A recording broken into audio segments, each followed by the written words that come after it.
Assalamualaikum warahmatullahi wabarakatuh. Perkenalkan, nama saya Rijal dengan NIM 25112443091. Di sini saya akan membahas yaitu perpajakan yang ada di Indonesia. Pembahasan pada siang hari ini yaitu ada terbagi menjadi 8. Pembahasan pertama itu apa itu pajak kendaraan, manfaat yang kita dapat perpajakan ini, mengelola dana pajak, komponen biaya PKB, SWD, KLLJ, siklus bayar tahunan dan 5 tahunan. Yang keenam, rumus dan simulasi hitungan. Ketujuh, aturan baru dan pajak progresif. 8, sanksi dan program pemutihan.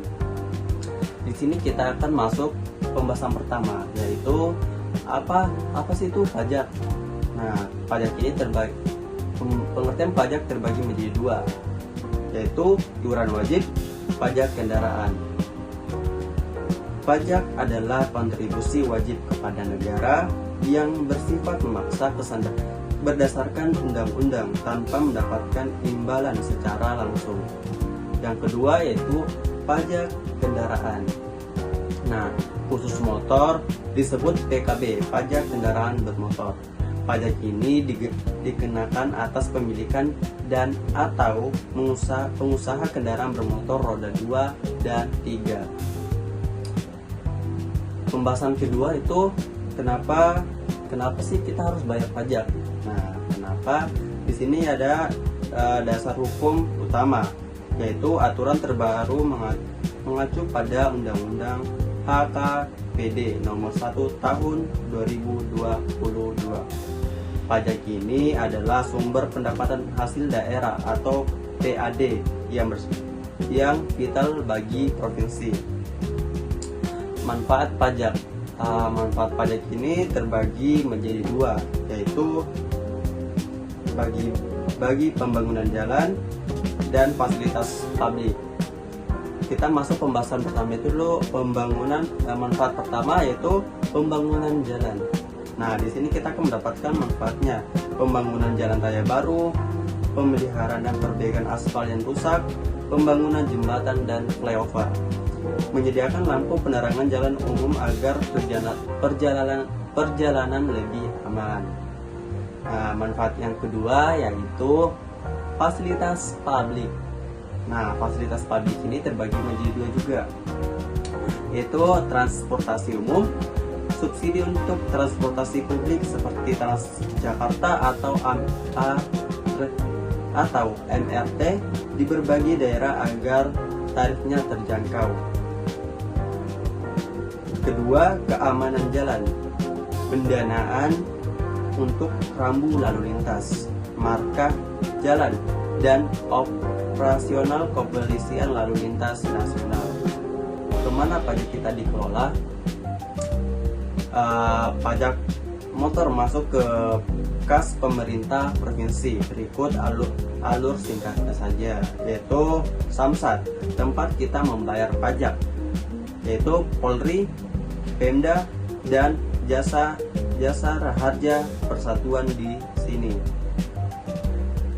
Kas daerah atau PAD, uang masuk ke anggaran daerah untuk membiayai program kerja gubernur dan bupati atau wali kota. Komponen biaya di STNK. Nah, PKB yaitu PKB pajak pokok kendaraan, SWDK LLJ dana kecelakaan, jasa raharja. BPNKB biak balik nama hanya saat motor baru atau bekas ganti nama.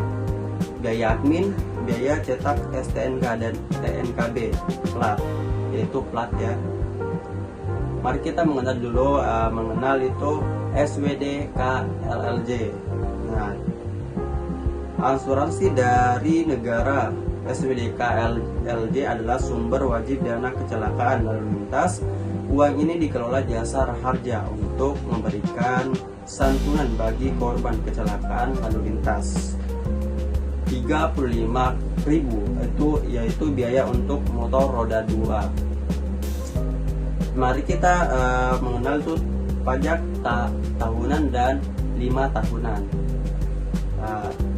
Untuk tahunan yaitu hanya membayar PKB ditambah SWD KLLJ.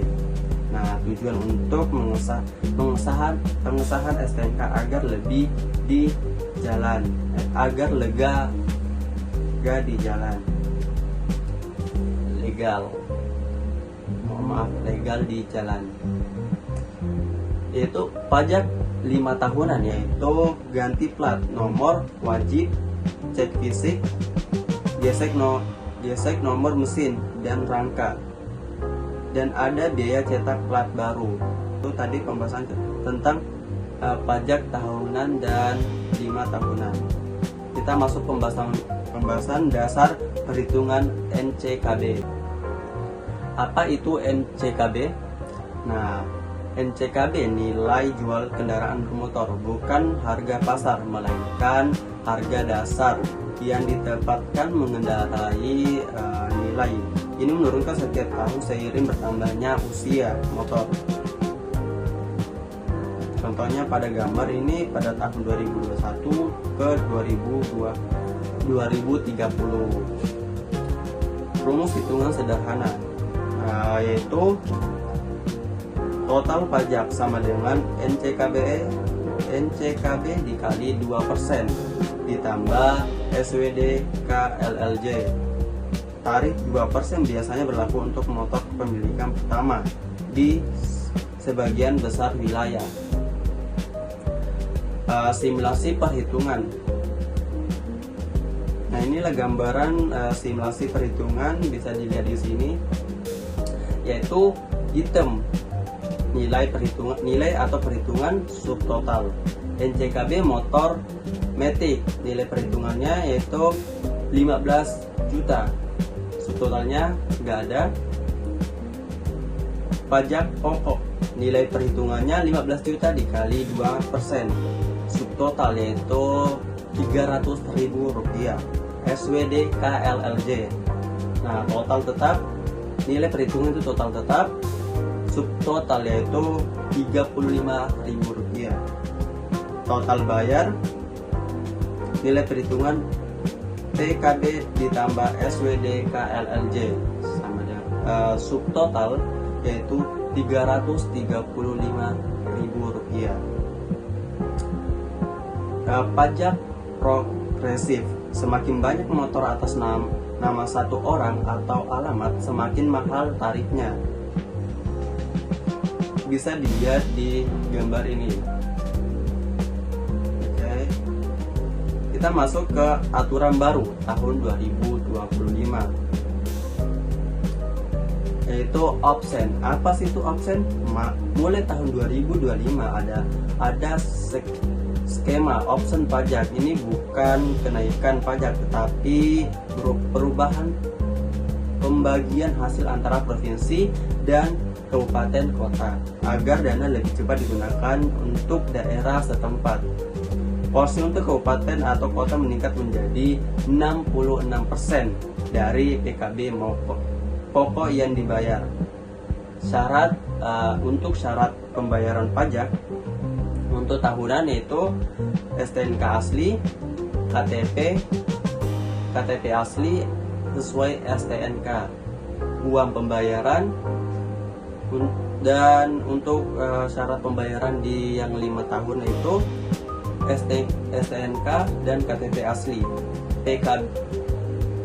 BPKB asli, motor untuk cek asli. Cek ini juga bisa pembayaran melalui via HP atau via online. Sekarang tak perlu antri, gunakan aplikasi. Untuk pembayaran pajak bisa menggunakan aplikasi yaitu Signal atau Samsat Digital Nasional. Cara pendaftaran itu daftar akun, masuk data motor, pilih pengiriman ETP TBPKB atau STNK fisik ke rumah, bayar via transfer bayar via transfer bank atau e-wallet. Itu denda dan sanksi dari perpajakan ini. Denda PKB, terlambat 1 hari tetap dihitung 1 bulan. Denda sekitar 25% per tahun dari nilai PKB. Penghapusan data, yaitu jika STNK mati 5 tahun ditambah 2 tahun tidak bayar, data kendaraan akan dihapus, motor jadi bodong atau permanen. Program pemutihan, yaitu pembahasan terakhir ya. Apa sih itu program pemutihan? Kesempatan emas, pemerintah sering mengadakan pemutihan. Ini adalah program penghapusan denda pajak dan bebas biaya balik nama BBNKB. 2. Manfaatkan program ini untuk melegalkan motor Anda. Mungkin pembahasan tentang perpajakan di Indonesia dan cara bayar pajak via online. Mungkin itu saja. Jika ada salah kata, mohon dimaafkan. Assalamualaikum warahmatullahi wabarakatuh.